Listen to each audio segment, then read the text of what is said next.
So I'm really in the mood to make a bit of a chatty video about spiritual practice and this time of year, this kind of space between Lunasa and Mabon. And I'm not really sure where I'm going with this at all. I have absolutely no ideas. So this is probably going to be more rambly than usual, but I just kind of feel like I'm gonna, you know, hit record, have a chat, have a reminisce on what the last couple of months have been like for me, spiritually speaking, because I feel like all of my updates, chatty updates, have been much more kind of practical. They've been a lot more about my energy levels and the move back to Ireland and you know, my health and my diet and all those allergies and all that kind of stuff. But I haven't talked a lot about spiritually where I've been at. And part of the reason for this is because spiritually, I haven't felt that it's been a stagnant period for me at all. If anything, I actually feel like I've felt more spiritually grounded in the past kind of 6 weeks, or I couldn't put a time frame on it, but in the past weeks than I have in a while. But it hasn't looked very exciting from the outside. I haven't had like practical things to talk about. I completely abandoned basically my plan to do the kind of 6 months of spiritual novelty. I'm hoping I'll get back to it in September. Like once the move is done, and especially and once I'm back to Ireland, I'm gonna have a lot more kind of emotional, intellectual space to kind of, you know, do these kinds of things. And I'm going to be getting into a new routine as well, like moving back home into a different house from where I've been living the past 4 years. So I'm not giving up on that as a possibility, but that hasn't panned out basically, just hasn't found its way into my daily life. So I haven't really felt like I've had things to talk about. And in terms of tarot, again, it's been very on and off. I haven't had like a kind of cohesive or consistent practice. All I've had really have been my meditations, my daily meditations, the time spent at my altar, and the ritual that I did at Lunasa. And I possibly have done a couple of other rituals. Yeah, I've been doing a few other rituals. I've been trying to do rituals at the new moon, and it's been kind of sometimes happening and sometimes not happening. But like I say, for some reason I've been feeling a lot more spiritually grounded. I don't feel grounded in any other area of my life right now, but spiritually I've been feeling pretty strong. And I'm not really sure why. I think part of this is just that I've been able to spend more time outside because we've had some nice weather. And for me, the biggest thing in managing to feel spiritually grounded really is just spending time outside. I love spending time in trees or near trees, in woodland. I really love sunny weather as well. Like there's something about a beautiful sunny day that really just kind of makes me feel alive and fills me with wonder and just makes me feel kind of awe in the face of this amazing roller coaster of life that we're on. And also possibly it's just been the culmination of meditating every day. I have, you know, I had that kind of dip of energy again following my peak of energy. So kind of the middle of the summer is often a kind of a weird time for me in general. I often can't sleep very well because the days are so long, and it was a weird time for me, definitely. And then I also became ill. The past couple of weeks I've had a bit of a bronchitis. I don't know if you can hear it at all in my voice, but I've been, if I'm clearing my throat a lot, it's because I'm still kind of coughing from that. So I've definitely kind of not been meditating as much as I was. My meditations have daily come down to about 5 or 10 minutes, whereas for a while I was doing kind of 20 or 30 minutes. But I still feel like it's kind of culminated, like over time, having this very super consistent practice. Like I've missed 2 days, I think. Maybe only one. Yeah, no, I think only one, because I came home, I'd missed the deadline, like it was past midnight, but I was like, well, I can just meditate before I go to sleep. So I think I've only missed 1 day of meditation so far this entire year, which is more than 6 months of consistent daily meditation, which is more than I've ever done before. And I think it really is starting to stick. So even though it's a very, very simple practice of just sitting at the altar and meditating, and just meditating on the breath, I definitely feel like when it came to do ritual, for example, I had the most profound experience at my Lunasa ritual that I've had for a very long time. And like, maybe part of it is just that I haven't been putting pressure on myself to be doing lots of practice, and I went into it not really expecting a whole lot. I wasn't expecting a big kind of transformative experience. I just wanted to have that time at the altar to kind of enter sacred space and just celebrate the time of year. But it really, really came together. I did incorporate a couple of elements. For example, I added a kind of a little sort of thing of acknowledging the quarters, which is something that I haven't had in my practice for years now. For some reason, I kind of dropped that by the wayside when I moved to Edinburgh, because I think for a while it felt very disingenuous, because the 4 quarters and the elements was something that I just felt like I wanted to dump out of my practice. It didn't feel, it just didn't feel like something that made sense to me. But I think actually that had a huge impact on me having such an amazing experience in the ritual. And just a very simple, just going around the 4 quarters and lighting candles and just incorporating that into the beginning of my practice. And I realized that it's because I have spent on and off, now not consistently, but I have spent more than 15 years starting rituals with going around the 4 quarters. Because when you are learning how to cast a circle in Wicca, like that's what you learn. The very first thing, very first thing you do usually is kind of cleansing the space and going around the circle. But I kind of ditched that relatively early on. Like for me, the first proper element of casting the circle was calling the 4 quarters. And over time I kind of changed it, I kind of made it my own. I kind of have my own words that I say now, and I realized how much I missed that. Like that, I think sometimes we can underestimate how much just something that we do over time, like that's kind of the definition of a ritual really, isn't it? Something that you do the same over time, over and over again. I think sometimes we can underestimate just how much we can come to associate that with slipping into a certain kind of mental state. And I'm really happy about that. I'm really looking forward to continuing to do that for all of my kind of formal rituals kind of going forward. But yeah, I've just generally been feeling, like I say, much better. But I think as well, the liminal times of the year for me are always kind of the most creative and creatively potent and the most spiritually potent. There is something about even just the slant of the sun.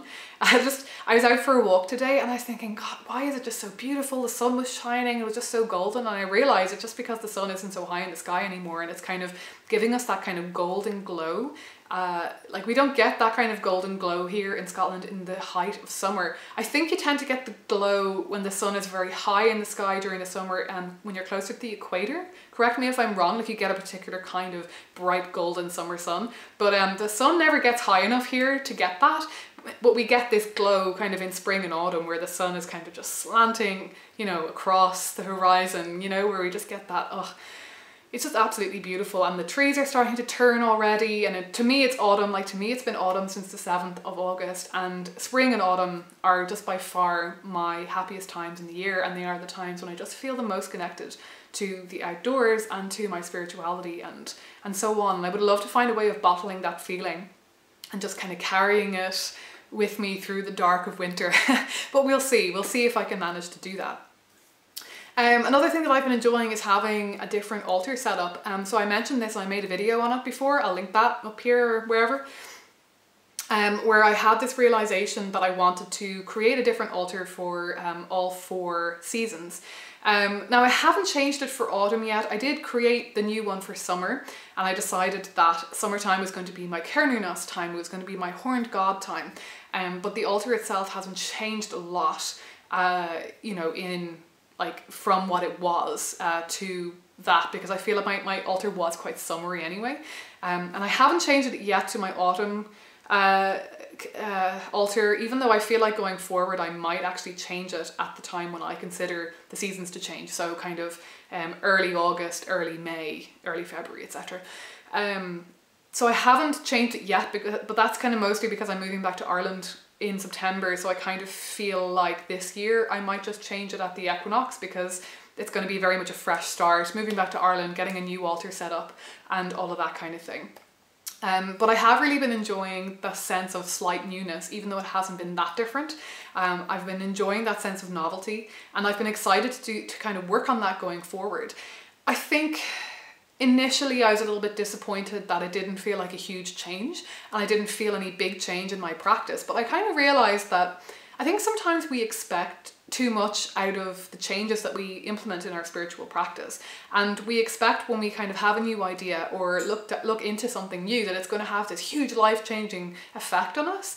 But I think the older I get and the longer that I'm back into a kind of a committed spiritual practice, the more I realize that these things are gradual and slow burning, and that they don't have to be this very, like, you know, suddenly in 1 month there's been this massive overhaul, because you know, to me, my spiritual practice has become something where really I do only sit down at the altar and do, you know, long practice, long celebrations, like really only at the 8 Sabbaths of the wheel of the year, and maybe a couple of other times, like, you know, for full moons or new moons or half moons if I'm feeling called to do it.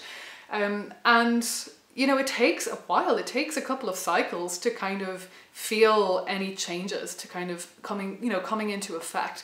And it's going to take a couple of years for me to get to kind of used to how I might work with these deities that I associate with the different seasons. And because my practice isn't very heavily deity focused, it's really going to be something that very gradually over time I can learn to associate and figure out ways of incorporating it into my ritual, or incorporating it into my altar, or even into kind of a daily spiritual practice and so on. And so I am really looking forward to that going forward. But yeah, like I do feel like sometimes you just need to kind of accept that, like, the changes are going to be small and it's going to take time. It's going to take time for you to build up that association and that relationship with a new deity, and it doesn't have to happen overnight. And I think I'm all for associating spiritual practice with personal growth and personal healing and personal development and all of that good stuff. Like, I'm all for that. But I think sometimes we can see spirituality and spiritual practice as being a bit of a quick fix. Like, sometimes we can feel like if we don't experience some huge transformation, personal transformation, because we did a ritual or cast a spell or introduce a new deity into our practice, that we've somehow done it wrong and that it kind of falls flat. But you know, personal development and personal healing, if you're doing it outside of spirituality, that takes time. Like, if you are going to therapy, or if you're just kind of doing your own shadow work or journaling or just kind of working through things on your own time, that takes time. Like, these changes don't come about overnight. Like, when we're working on ourselves and working to change our deep-rooted and deep-seated habits and fears, and I don't think any of that really should be expected to happen overnight. Unless you're like looking at a very specific area or a very specific problem in your life and you're really putting in a lot of time and energy. You know, I can see that there might be exceptions to that. But I feel like, generally speaking, I'm coming to realize that, like, I think my early expectations in my practice were just too much, and I was expecting too much radical change. I was expecting just to become a totally different person overnight, and that's really not realistic. And I probably would be seeing a lot more consistent results in my life, in my practice, if I was accepting that these things, like I say, they do take a long time, and sometimes they take seasons and cycles, you know, to go round again and again until things start to kind of click and make sense, and until we really start to notice, like, oh hey, you know, I'm a very different person now. Like, when I first moved to Edinburgh, I thought that I was going to be able to become this very spiritually oriented person, and that I was going to really be able to change overnight. And in many ways I did change overnight, but not in ways that I had any control over. I was changed through just being around totally different people, doing totally different things in a totally different environment. And I changed in ways, like I say, that I couldn't control, and that were often kind of scary for me. And 6 months later, I just felt very out of control and very overwhelmed with the way that I had felt like I kind of lost myself. And I think part of how that happened was that I was expecting too much. I wanted too much change too quickly in myself. I wanted to just sort of fix myself by having this new environment and expecting myself to just suddenly have all of these habits that I was hoping to build up. And over time, I thought that just, like, you know, going to a new place was just going to, like, fix everything. And because I knew fewer people, I was going to have more alone time, and I was going to have more time for my spiritual practice and so on. And it turned out to be the opposite. I had less alone time than I have ever had before in my life while doing my master's degree. And I actually think that had a detrimental effect on me. And ironically, it's actually been in the last year that I have had the most time to myself since moving here, by far. I didn't really have any time to myself at all until the last kind of year to 18 months.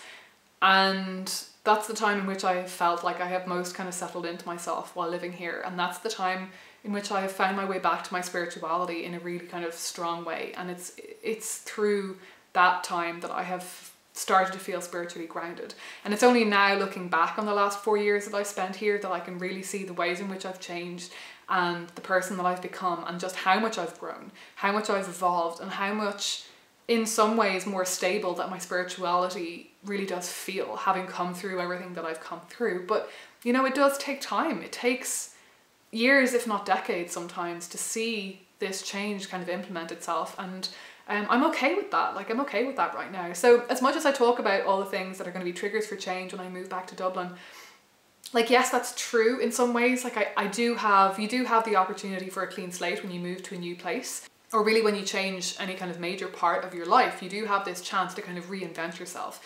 But I want to go in with my eyes open and knowing that to some extent those changes will be out of my hands, and that I will have certain commitments and I will have certain things that I want and need to do that will fill up my time in certain ways that I'm not expecting. And yeah, to some extent, it's all out of my control. And if I want to implement certain habits and stick to them, I have to be really diligent, and I have to be committed to that, and I have to be realistic about how many changes I can really expect myself to make. You know, when I first moved here, because I first moved into the flat and I didn't have any internet and I was out of sorts and didn't have any routines, I noticed lots of changes. Like, I didn't watch any TV because I didn't have any internet. I didn't eat any chocolate in the evenings because I just got out of the habit, and I just, you know, wasn't buying in the same treats and stuff that I would in my old home. And I naively thought that these habits would stick over time. And you know, and I was, for the first week or two, spending a fair bit of time by myself and feeling quite grounded and spiritual, and then that got taken away because I became so busy with both college and social things.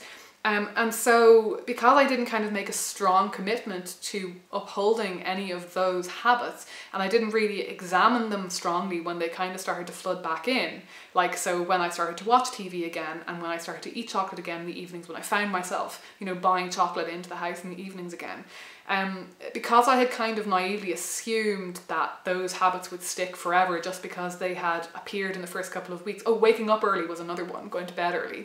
Because I'd had to get up at 5 a.m. or 4 a.m. or something to move here, to get the ferry here, I was in a habit of getting up early for the first few weeks and was like, oh yeah, this is my new me. I go to bed at 10 p.m. now. No, that didn't stick.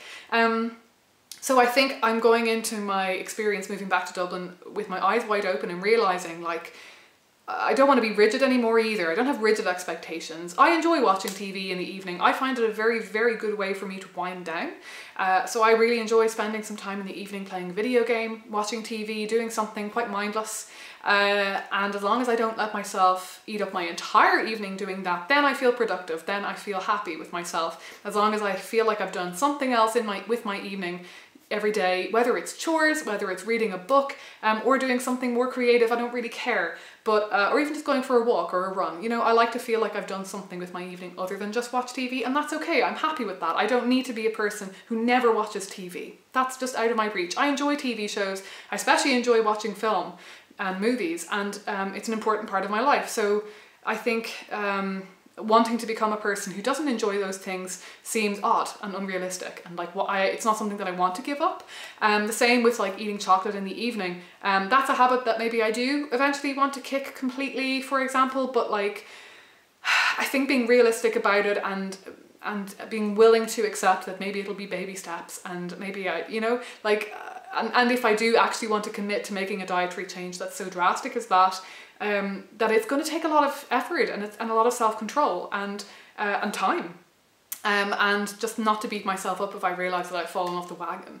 And the same with getting up early in the morning. You know, I just need to have strategies in place for if I find myself slipping, how to get back onto that wagon, how to get myself back into that kind of habit that I want to be in. So I feel like, I know I've kind of slipped out of the spiritual talk there at the end, but that's really relevant to spiritual practice as well, because a habit that I do want to get back into with my spirituality is an evening routine, honestly. I know that I said I'm bad at evening routines. And it turns out that these days I am, and I always struggled with them for social reasons, because, you know, I'm often doing social things in the evenings, like even during the week. I tend to, like, I'm an extrovert, so I can't go 5 days during the week without doing something social. Like I really need to kind of intersperse various kind of social events, preferably at least once a week with a larger group, into my week. So that means I have limited time in the evenings for something really consistent, because if you kind of come home late and then you don't, you know, you want to go straight to bed, or you just don't have the energy to sit down at the altar or whatever. But I definitely do want to figure out a way to incorporate a dedicated spiritual practice into my day, as well as a dedicated meditative practice, because I feel like in the mornings I don't really feel like doing anything much more than meditation on the breath, but I really do want to go back to having kind of sacred time at the altar on a daily, or at least kind of half of the week, you know, like every other day kind of basis. So that's something that I'm going to have to think about going forward when I move back to Dublin, and trying to figure out like how I can make that flow in my routine, and what the best way for me is to do that. So I'm going to leave this video there. I've no idea how long it is, and yeah, I have no idea if it's going to be of particular use to you, but I hope you enjoyed this ramble. I hope you're all doing really well. I will talk to you again soon. I think that I'm hopefully going to make some more videos about tarot in the future, and maybe on books again. I'm thinking that I might try and do another video about sacred texts going forward, but we'll see what happens. I won't be recording another video for a couple of weeks, so yeah, we'll see where I'm at when it gets to it. So yeah, thanks for watching as always. Don't forget to like and subscribe and leave a comment, and if you have any questions or anything, I will hopefully get back to you soon. And yeah, I'll talk to you again soon.